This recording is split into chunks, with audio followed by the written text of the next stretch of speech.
अस्सलाम वालेकुम। धरती टीवी न्यूज़ सां गॾु मां फौजिया एजाज़। सभिनी ॾिसंदड़नि खे धरती टीवी न्यूज़ जे सथ पारां ईद जे 3 ॾिहाड़े जूं मुबारकियूं। वक़्तु थियो आहे हेडलाइन जो।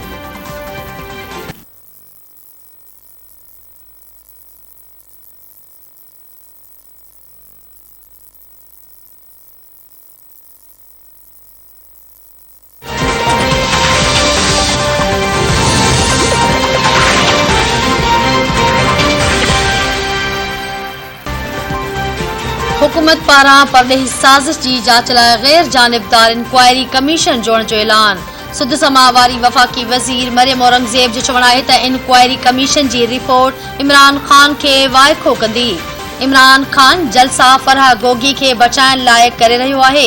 फराह गोगी जे नाले ते पंजाब में 19 गैर क़ानूनी अकाउंट्स खोलिया विया।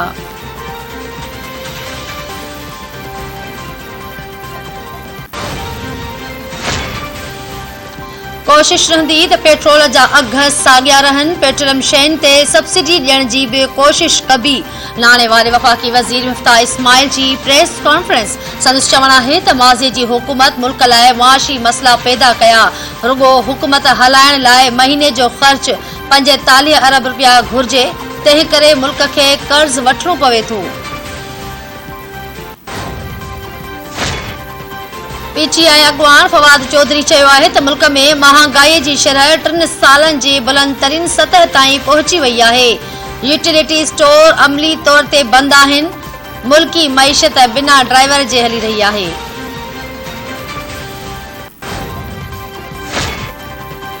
पंजाब जे गवर्नर उमर सरफराज चीमा जो चवणु आहे त पंजाब खे ताक़त जे ज़ोर ते यरगमाल बणायो वियो आहे। वॾनि सियासी पार्टियुनि जी ख़ामोशी इंतिहाई ॻणतीअ जोगी ॻाल्हि आहे। वज़ीर आला बणजण लाइ हमज़ा शहबाज़ फार्मूलो क़ाबिले क़बूल आहे त बाक़ी सूबा पंहिंजी फ़िक्र कनि। संदसि चवणु आहे त जेकॾहिं हिकु सूबेदार ऐं 4 अहलकार ॾिना वञनि त हू फौरी तौर हमज़ा शहबाज़ खे गिरफ़्तार करे जेल में विझाए छॾींदो।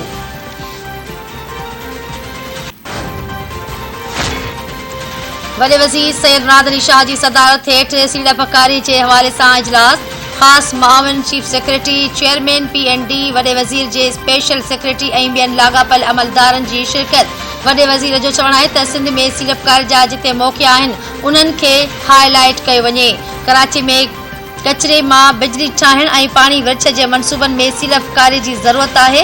गोरख हिल किंझर ढंढ ऐं थर जे मनसूबनि ते टूरिज़म लाइ सीड़पकारनि खे आछ करणी आहे।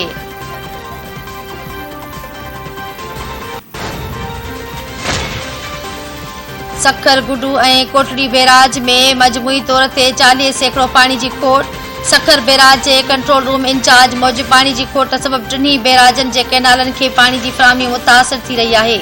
मथाहें इलाक़नि में बरसातुनि जो सिलसिलो शुरू न थियो। पाणी जे वधीक खोट पैदा थी सघे थी। अहिड़ी सूरतहाल में सिंध जे फसलनि खे घणो नुक़सान थी सघे थो।